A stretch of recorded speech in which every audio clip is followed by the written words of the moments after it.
ਤੇ ਦੋਸਤੋ ਦੁੱਲਾ ਭੱਟੀ ਇੱਕ ਦਲੇਰ ਬੰਦਾ ਸੀ। ਹੁਣ ਗੱਲ ਕਰਨੀ ਆ ਦੋਸਤੋ ਕਿ ਇਹਦੀ ਕਬਰ ਕਿੱਥੇ ਹੈ। ਕਬਰ ਦੋਸਤੋ ਇਹਦੀ ਮਿਆਨੀ ਸਾਹਿਬ ਕਬਰਸਤਾਨ ਲਾਹੌਰ ਦੇ ਵਿੱਚ ਹੈ।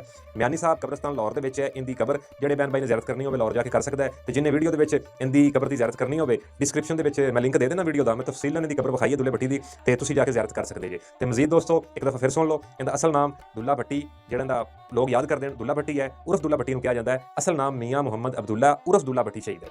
ਤੇ ਦੋਸਤੋ ਤਰੀਖੇ ਪੈਦਾਇਸ਼ ਇਹਦੀ ਜਿਹੜੀ ਹੈ 1547 ਦੇ ਵਿੱਚ ਹੈ, ਤੇ ਸ਼ਹਾਦਤ ਇਹਦੀ ਜਿਹੜੀ ਹੈ ਸ਼ਹੀਦ ਕੀਤਾ ਗਿਆ ਇਹ ਅਕਬਰ ਬਾਦਸ਼ਾਹ ਨੇ ਜਿਹੜੀ ਫਾਂਸੀ ਲਾਈ ਸੀ 1599 ਦੇ ਵਿੱਚ। ਤੇ ਦੋਸਤੋ ਇਹਦੀ ਜਿਹੜੀ ਕਬਰ ਹੈ ਉਹ ਮਿਆਨੀ ਸਾਹਿਬ ਕਬਰਸਤਾਨ ਲਾਹੌਰ ਦੇ ਵਿੱਚ ਹੈ। ਤੇ ਜਿੰਨਾ ਇੱਕ ਦੁੱਲੇ ਭੱਟੀ ਦੇ ਬਾਰੇ ਮੈਂ ਤੁਹਾਨੂੰ ਦੱਸ ਦਿੱਤਾ, ਉਮੀਦ ਹੈ ਤੁਹਾਨੂੰ ਸਮਝ ਆ ਗਿਆ ਹੋਵੇਗਾ। ਤੇ ਦੋਸਤੋ ਇੱਕ ਹੋਰ ਗੱਲ ਤੁਹਾਨੂੰ ਦੱਸ ਦੇਵਾਂ, ਇਹਨੂੰ ਰੋਬਨ ਹੁੱਡ ਵੀ ਕਿਹਾ ਜਾਂਦਾ ਹੈ। ਇੱਕ ਅੰਗਰੇਜ਼ ਰੋਬਨ ਹੁੱਡ ਸੀ, ਉਹ ਵੀ ਗਰੀਬਾਂ ਦੀ ਹੈਲਪ ਕਰਦਾ ਸੀ, ਚੋਰੀਆਂ ਡਕੈਤੀਆਂ ਕਰਦਾ ਸੀ। ਉਹਦਾ ਕਿਸੇ ਨੇ ਪਲਾਟ ਤੇ ਕਬਜ਼ਾ ਕਰ ਲਿਆ ਸੀ, ਤੇ ਉੱਥੋਂ ਉਹ ਥੋੜਾ ਜਿਹਾ ਵਿਗੜ ਗਿਆ, ਤੇ ਉਹਨੇ ਉਹ ਪਲਾਟ ਵੀ ਵਾਪਸ ਲਿਆ, ਤੇ ਫਿਰ ਜਿੰਨੇ ਵੀ ਸਰਮਾਇਆਦਾਰ ਲੋਕ ਸੀ ਉਹਨਾਂ ਨਾਲ ਪੰਗੇ ਲੈਂਦਾ ਸੀ, ਉਹਨਾਂ ਕੋਲ ਰਕਮ ਖੋਂਦਾ ਸੀ, ਤੇ ਗਰੀਬ ਬੱਚਿਆਂ ਦੀ ਸ਼ਾਦੀ ਕਰਵਾ ਦਿੰਦਾ ਸੀ। ਤੇ ਦੁੱਲਾ ਭੱਟੀ ਵੀ ਸੇਮ ਸੀ।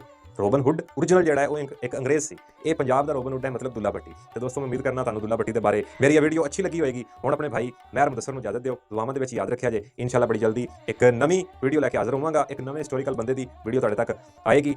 ਤੇ ਇਜਾਜ਼ਤ ਦਿਓ, ਦੁਆਵਾਂ ਦੇ ਵਿੱਚ ਯਾਦ ਰੱਖਿਆ ਜੇ। ਅੱਲਾਹ ਹਾਫਿਜ਼।